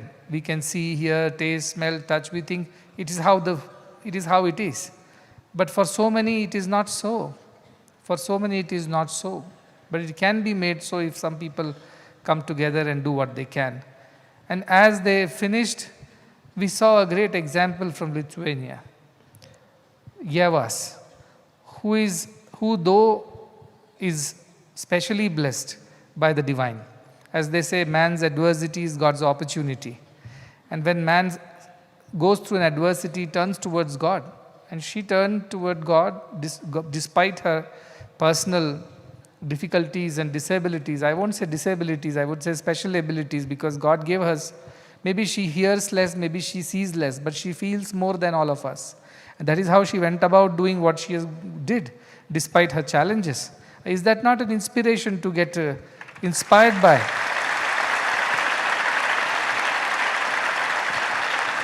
And coming all the way, undertaking a long, arduous journey to just be here and receive the award. But more importantly, what she said really touched my heart. She said, though I cannot see, but you have seen me and my work, and you have made me visible today to so many people. I hope that we who can see with our eyes, we also see through our hearts and understand what it takes for one to live a life of service and sacrifice. And it need not be a big, mighty, popular person. It could be just a 27-year-old girl who cannot see or hear properly, yet goes about helping and serving more children who are sick, who are abandoned, who are orphans, and does whatever she can do in her mind. That is what it takes for us to make the world a better place. I keep talking about incremental goodness. What you did yesterday was good, definitely. But today presents you with another opportunity to do a little better than what you did yesterday. And every time we do a little more good than what we did yesterday, we are able to make the world a little better, incrementally better. And that is the idea of doing good every day. Mahatma Gandhi ji says that the difference between what we do and what we are capable of doing would suffice to solve most of the world's problems. We are all capable of certain amount of good, but we are doing less than that. That is why the world is where it is. But if we all can do the good that we are actually capable of, I think the world can transform faster. And one example we saw in Yavas, who came and shared her story, and I felt very touched by the idea that she did not complain to God that why did you make me like this. She did not argue and cry foul. Rather, she used that as an opportunity to go sensitize herself to the needs of such people and do something about it instead of complaining and crying. That is the spirit, human spirit. That is what we should all embrace. Instead, in adversity, we are not here to complain and cry. As the poet says, I don't remember, but he says, ours is not to complain and cry or something like that. Ours is not to question why. Ours is but to do or die. We are not here to complain and cry and question why. Why me? Why I had to go through this? Ours is to but do or die. We are here to do or die. As Mahatma Gandhi says, do or die, karo ya maro. That is the way of the life. And I tell there is no maro, karo only. Why should you maro? Why should you die? Do and then die. Not die without doing. That's our motto. So when they ask me, I told no. Ours is do and die. Don't die without doing. So you are not allowed to even die. As people say, our mission is so busy that we have no time to die. Die another day. Today is not the day because we have too much to do. We can't afford. So also I heard wonderful stories, and Richard's story. I am preparing for that last day. I am living my life so that on that final day, the moment of truth, I am ready. I am not distracted. I am not depressed. I am not confused. So I live every day in such a way with focus on my purpose, on what I need to do. And this morning in Ashtavakra Gita I was saying, the way you die is actually the indicator of the way you have lived. If you have lived a good life, you will die a good death. So in a way, our whole life is nothing but preparation to die right. If you live right, you will die right. And death is inevitable. Nobody can wish it away. So one day we all have to face that. But how are we going to face it? That depends on how we have lived our lives. Without regrets, without remorse, with satisfaction and fulfillment that we did what we had to do and then we are dying. That idea that he was mentioning in his speech, I picked that up from him too. And then of course these two beautiful countries. I've been to Lithuania. So it was quite some time back, as he mentioned, 2018 or so, for a very short visit.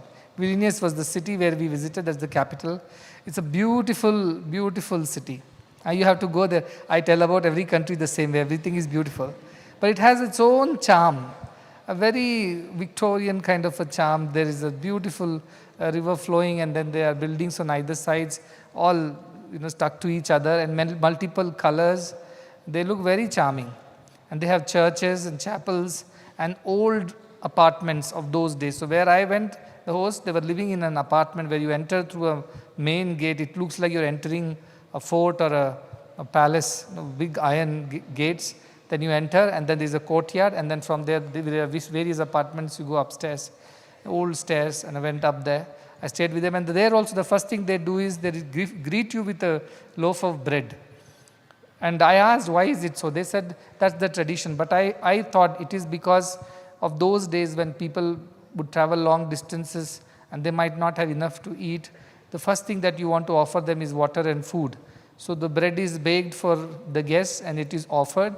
And I did take a piece of it. It is a tradition. You have to take a piece of it to accept their hospitality. And today also they baked a bread for us and they offered me as a gift.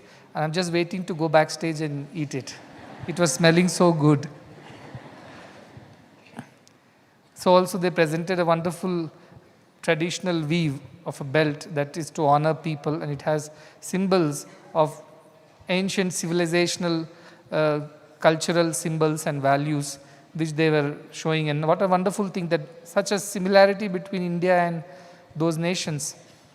They gave me a book also which compares many words between Lithuanian and Sanskrit. And even in Latvia, there are many words which are similar, as she mentioned. So we were all connected civilizations. We learned from each other a long time ago. Our ancestors talked to each other and exchanged ideas and culture. That's exactly what we are trying to do in this One World, One Family World Cultural Festival. We are talking again. We are having a conversation again. I know this world is never a very peaceful place. Something or the other keeps happening. Even in 21st century, we are not done with our fighting and wars, conflicts and chaos. We continue to do that because we are creatures of habits. And we continue to repeat our mistakes. But in these circumstances also, if we can come together and have a dialogue, have a conversation, and be around each other, that can fill the cracks, that can heal the wounds. that can create a better tomorrow. That is our effort of this One World, One Family World Cultural Festival. Every day we celebrate new countries, their customs, their clothing, their cuisine, and their spirituality and philosophy. And we also learn what challenges they face and how do they solve them. It gives us ideas to become better human beings. And that is how slowly we progress towards our divinity. The progress towards divinity is not outer, it is inner. So as we grow more deeper in our understanding of human suffering and we sacrifice to remedy it, we get closer to our own divinity. So what service does to you is more important than what service you do, I keep saying that. And this is what is doing. When I heard the speakers, this service has changed them, transformed them. When you go to an orphanage, just play with the kids. They may not need food, maybe they are taken care of. They don't need clothes or books or whatever else. But they do need people around them to make them feel included, to make them feel accepted, to make them feel belonging somewhere, a sense of belonging. This idea itself is amazing. You spend some time, you don't have money, no problem. You have time, go. Everybody has same amount of time, may not be same amount of money, but time the same, 24 hours a day. Nobody can complain, I do have lesser time. What you do with that time? Go and spend time with these orphans. We don't want to call them orphans, but those children of God. If you have time, go and share something with them. Share your time, spend some time with them. Because they don't have parents who will wake them up every morning, hug them and wish them a good morning, and then feed them, clothe them, send them to school and wait to receive them back again. They don't have these luxuries and privileges. So for their sake, somebody should do it. And any one of us can do that. Similarly with the elderly, the other end of the spectrum, they are lonely, they feel abandoned. And those last moments, if you have a sense of abandonment and that you have forgotten, forsaken, that death is very painful. So if you can fill those moments with some sense of belonging, some sense of warmth, some sense of love and kindness, it would change their way of dying. And if they die better, that credit goes to that kindness and love that you have shown. So at both the children who do not have anybody and the elders who do not have anybody, we must, if you don't have anything else to share, please share your time. Please share your love. That doesn't cost much. Maybe a little bit of your leisure time, maybe a little bit of your comfort time. That is what it costs you. But it means a lot to these people. It means a lot to them that somebody came, visited them, and checked on them and asked whether they were doing okay. Sometimes they can become clingy, by the way, these elderly. I have done all this seva earlier. They become so emotionally dependent on you that if you don't turn up the next week on the Sunday that you promised them to, they become very depressed. But today, because of technology, you can easily reach out to them. Even if you are not able to physically go, you can make a video call and talk to them and say, look, I'm not able to come because I'm busy today, this happened, but I'm sending you something and I'm here on the video, so I just wanted to talk to you and show you my face. That's about it. That much we can all do, isn't it? So please do more good than what you have done yesterday. That is how this mission should help you become a better human and ultimately transform into divine. This is the simple formula. Through good, we become God. G-O-O-D is good and G-O-D is God. So God lies in all goodness that we do. And that is all I am trying to achieve through this mission. Those who are already doing good, I am encouraging them to do a little more good than what they did yesterday. And those who are not doing good, I am encouraging them to get started with little deeds of goodness. And that will change the world one person at a time. This will definitely continue, this mission. And I clearly see it will continue beyond our lifetimes, because we may come and go, but the goodness remains. Inspiration remains. Inspiration does not die. It remains to inspire more people and more people after us. So let us leave behind us a legacy of goodness, a legacy of inspiration that would inspire several generations, several centuries later too. And not because we want to be popular and remembered and we want to be immortal, but simply because this is all that we are supposed to do here. To do good and inspire more people to do good. So this mission is all about that. I once again wish our Lithuanian and Latvian devotees, friends, family who have come all the way, and I really would like to come back again. It was a beautiful holiday, not whatever you call it, holiday or a visit, but it was just for one day. But I would like to come and stay more time, and it was beautiful. And I probably can bring some devotees also with me when I come towards that side. So we would be having a musical presentation in a short while from that. Their music is also very rich, very sweet, very lilting types. Every evening we are getting to hear such beautiful music. So we are going to witness that in a short while. I once again wish everybody that they all will continue to do good, more good than what they did yesterday, and that is how that incremental good will change the world, one person at a time, with this being our motto and mission. Thanking Amit Chandraji for coming here and sharing this moment with all of us, and we look forward to a lasting partnership with you and your associates in times to come. With these words, I conclude.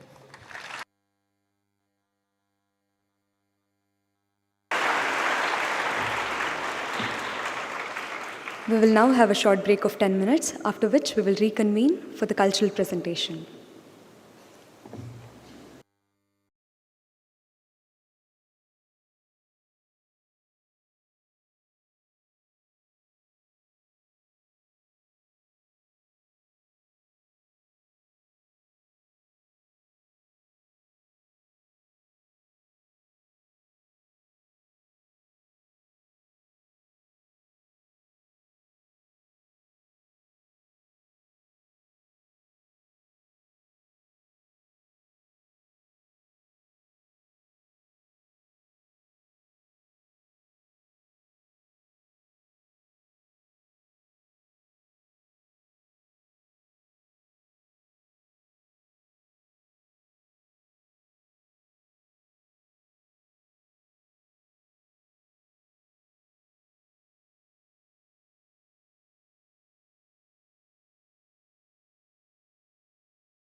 Music in Europe has always been a reflection of culture, history, and human expression. Tonight, we celebrate the rich musical heritage of Lithuania and Latvia, taking us on a journey through their unique cultural soundscapes. The Lithuanian singing tradition, known as Sutartanas, comes from the Lithuanian word sutart, meaning to agree or to be in harmony. It represents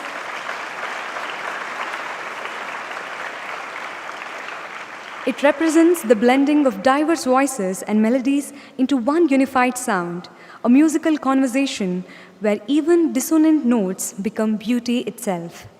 This ancient form of Lithuanian polyphony weaves voices, words, and rhythms like a living fabric, binding together the past and the present, individuality and unity.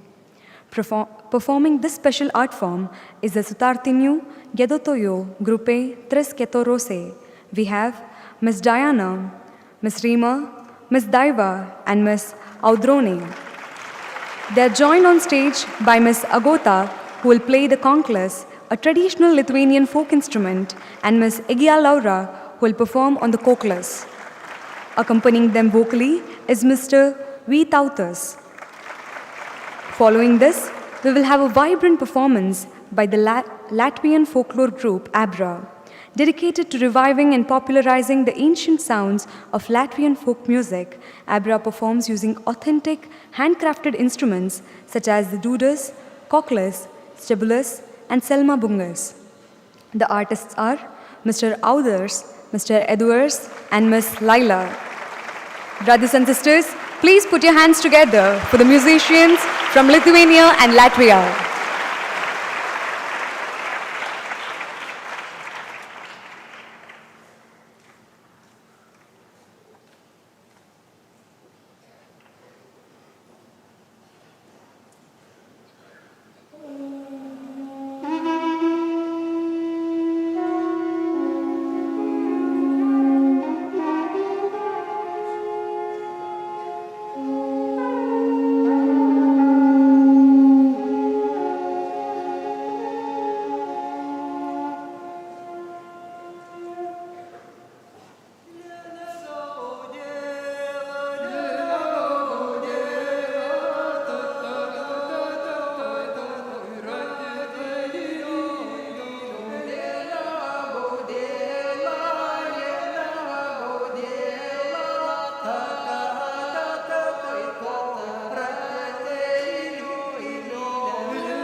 Barkšti,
Dieva dēli ganos gāja, zelta rīkste rociņā, svētā mārā.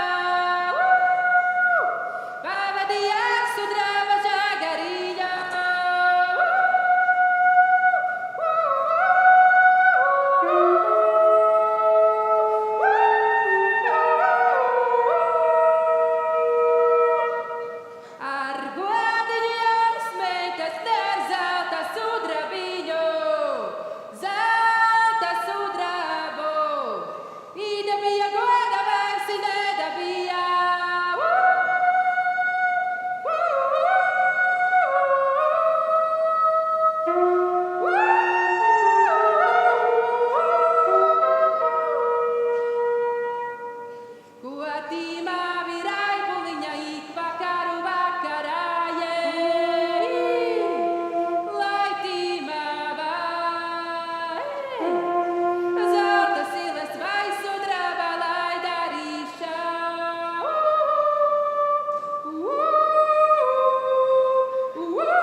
Dziedat meitas vakarā, vakarā itāļu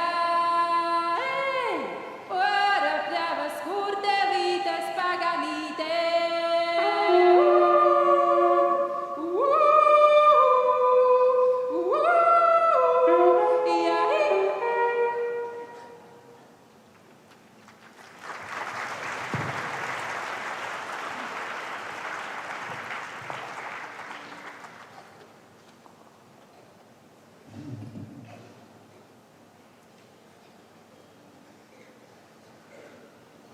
Dziedat meitas vakarā, vakarā itāļu skan.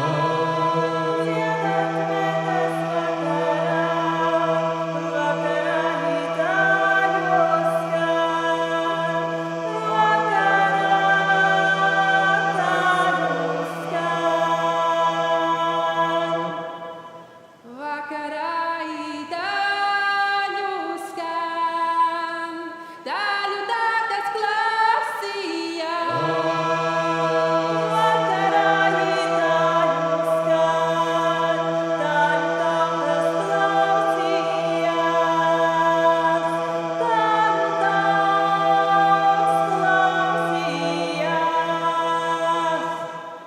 Krūmi, krūmi, meži, mež, manu balsu atdodiet. Krūmi, krūmi, meži, mež, manu balsu atdodiet. Manu balsu atdodiet.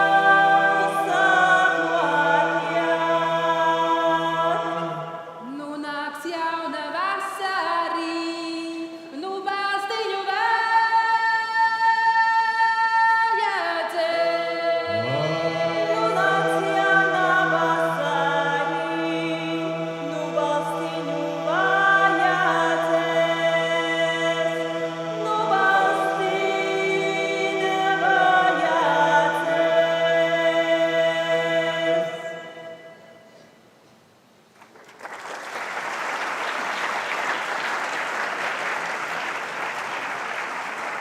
vajadzēs. Like to say we are very impressed how you sing your mantras and beautiful and harmoniously. So it was the reason why we decided that we would like to invite you to sing together this evening our mantras, sutartinės, together with you. For this reason we have to split the hall in two parts, okay? Will be the first part, ladies, okay? And there is the second part, gents, okay? And we show very simple melodies and very simple words. Please.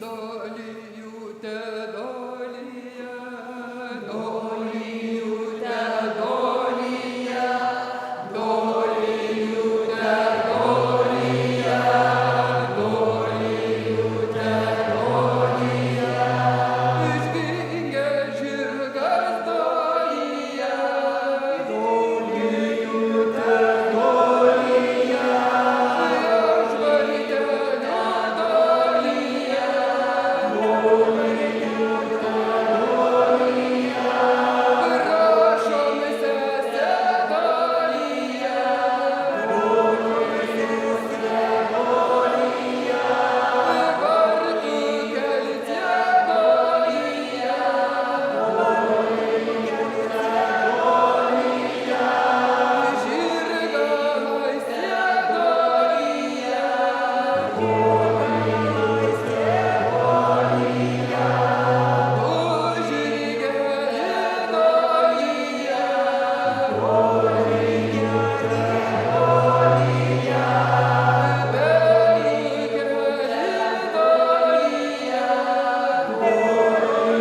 we have the same words but different melodies.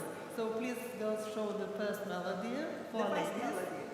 Rito rasa krito, rito rasa krito, rito rasa krito, rito rasa krito, rito rasa krito. And now the melody for gents. Rito rasa krito, rito rasa krito, rito rasa krito. No, just a minute. Rito rasa krito, rito rasa krito, rito rasa krito, rito rasa krito. Rito rasa krito, rito rasa krito. Now start together, okay? Ladies first. Start. Rito rasa krito, rito rasa krito, rito rasa krito, rito rasa krito, rasa krito, rito rasa krito, rito rasa krito, rito rasa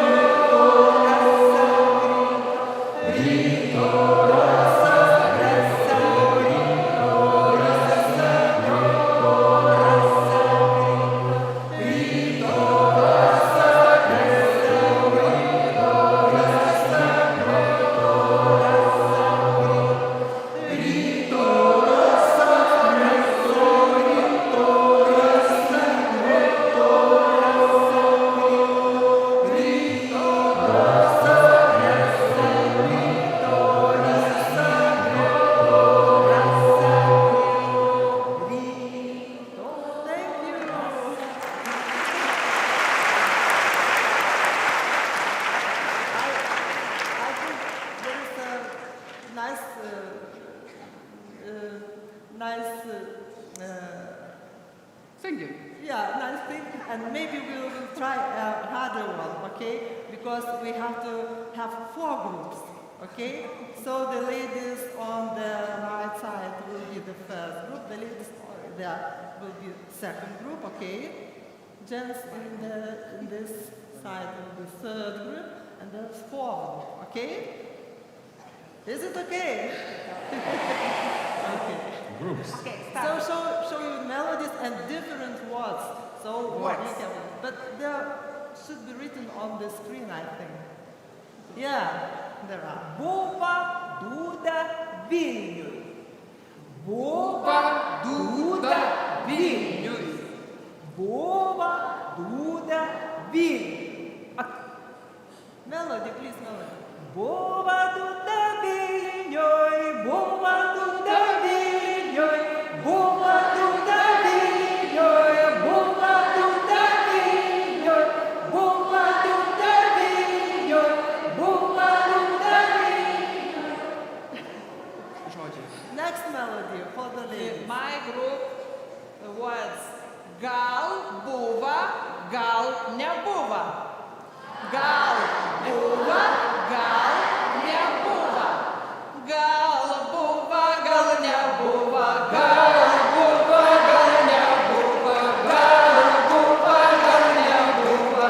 Gal, buva, gal, не buva.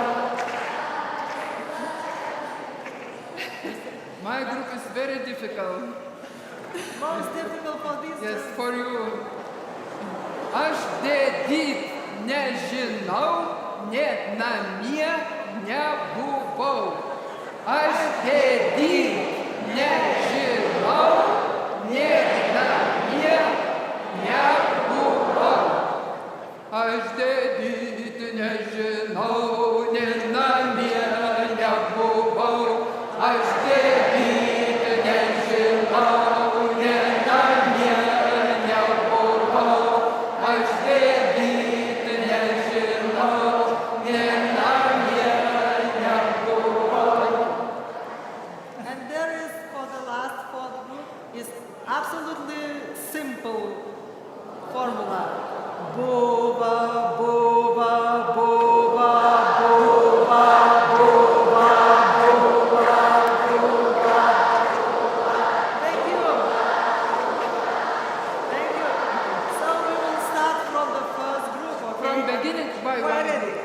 and remember our melodies.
Again, as I said, every day we get to do and see and hear and enjoy something different.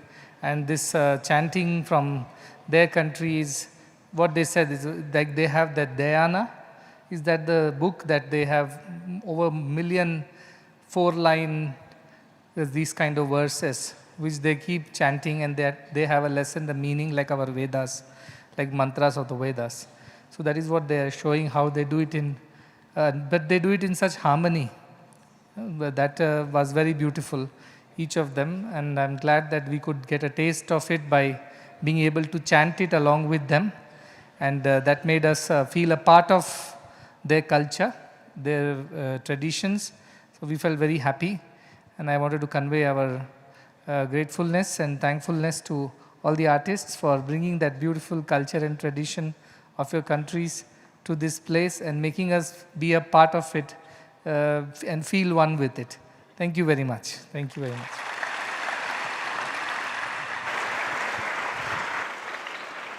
We will conclude with the national anthems of Lithuania and Latvia, followed by the national anthem of India. We request everyone to kindly rise.